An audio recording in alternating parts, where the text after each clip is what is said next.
Assalamualaikum warahmatullahi wabarakatuh. Perkenalkan, saya Wildan Dimas Baitno dari Prodi Pendidikan Bahasa Indonesia, Fakultas Keguruan dan Ilmu Pendidikan, Universitas Peradaban Bumiayu.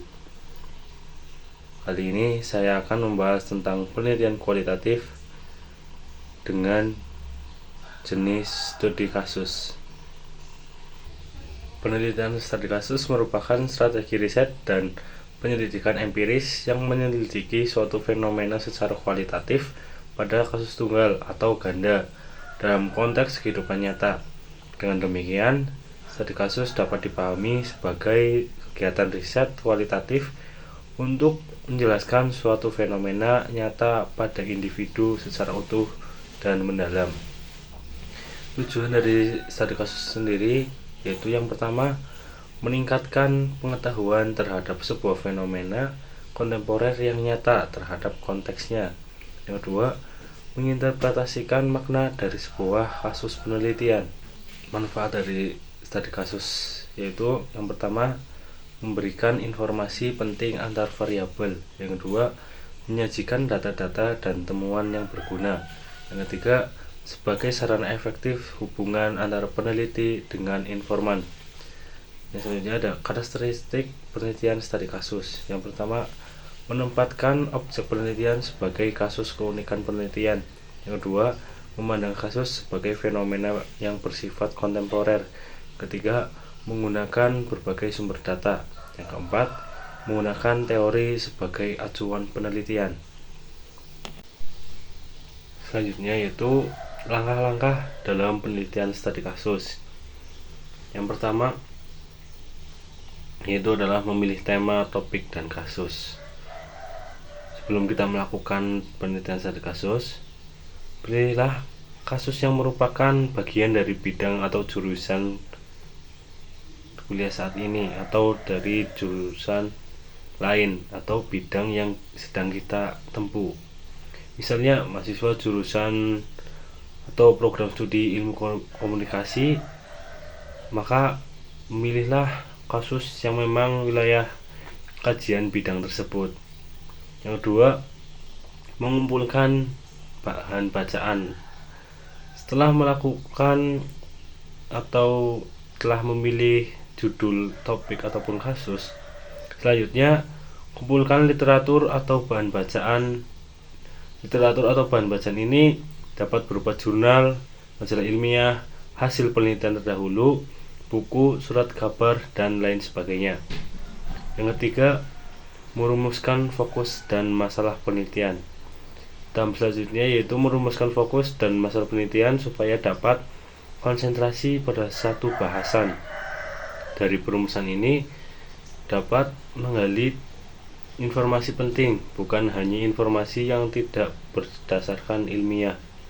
Yang keempat, mengumpulkan data. Setelah merumuskan fokus dan masalah penelitian, selanjutnya harus mengumpulkan dari penelitian atau data penelitian. Data ini bisa didapatkan dari beberapa metode penelitian, mulai dari dokumentasi, observasi, pelibatan, hingga wawancara. Peneliti perlu mengukur banyaknya data yang diperlukan. Waktu pengumpulan data dimulai dan berakhir, menentukan informan untuk diwawancarai, dan menentukan kapan serta di mana wawancara akan dilakukan. Yang kelima, mengolah data. Pastikan data yang dikumpulkan sebelumnya sudah jelas keberadaannya. Lalu lanjutannya dengan menyusun data, melaksanakan penyandian, mengklasifikasi data, serta mengoreksi jawaban wawancara yang kurang jelas. Yang keenam, menganalisis data. Analisis data merupakan bagian terpenting dalam penelitian, mengingat akan memperoleh temuan penelitian.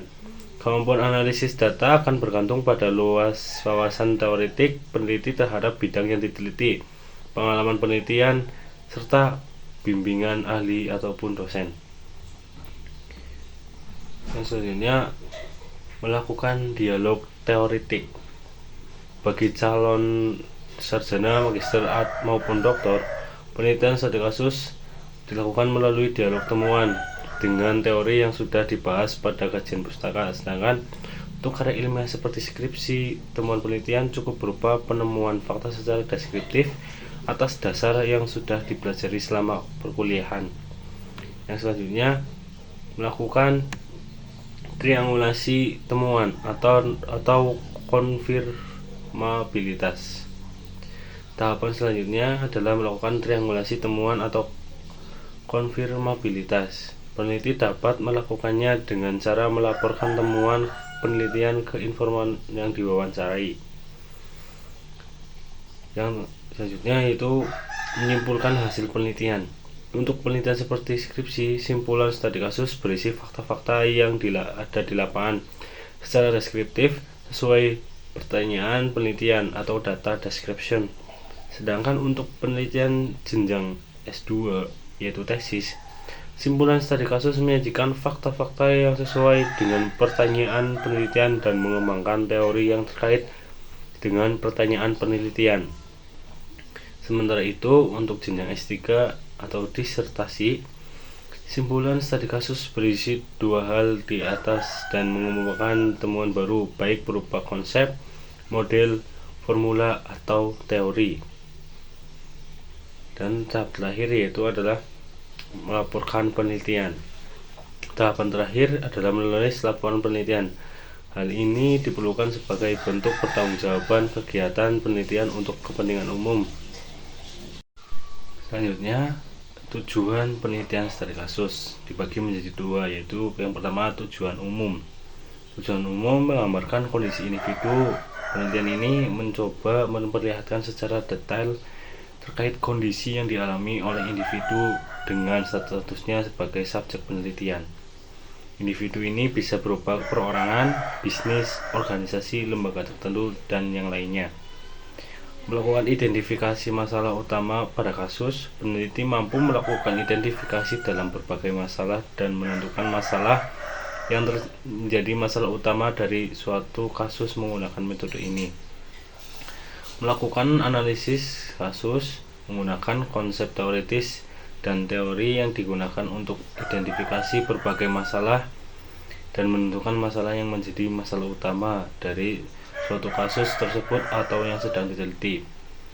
Analisa kasus menggunakan konsep teoritis merupakan teori yang masih relevan dari bidang disiplin ilmu tertentu, sehingga penggunaannya diperlukan dalam meneliti suatu individu dengan masalah yang sedang dialami. Memberikan rekomendasi terkait tindakan yang bisa menjadi penyelesaian dari suatu kasus, atau dapat dikatakan peneliti mampu merekomendasikan solusi dari masalah dan penyebab yang membuat muncul masalah tersebut. Yang kedua adalah tujuan spesifik. Di bidang psikologi, sebagai informasi yang lebih mendalam terkait segala sesuatu yang berhubungan dengan otak manusia, termasuk perilaku dan pemikiran yang kognitif. Bidang sosiologi untuk mendapat informasi mendalam, namun tidak memperhatikan perilaku maupun interaksi yang terjadi di dalam atau antara suatu organisasi, bisa komunitas atau kelompok. Melakukan eksperimen seperti halnya sejumlah teori yang mampu menghasilkan teori baru. Para ilmuwan memiliki kesempatan mengembangkan hipotesis dan melakukan penelitian studi kasus. Selanjutnya ada contoh penelitian studi kasus.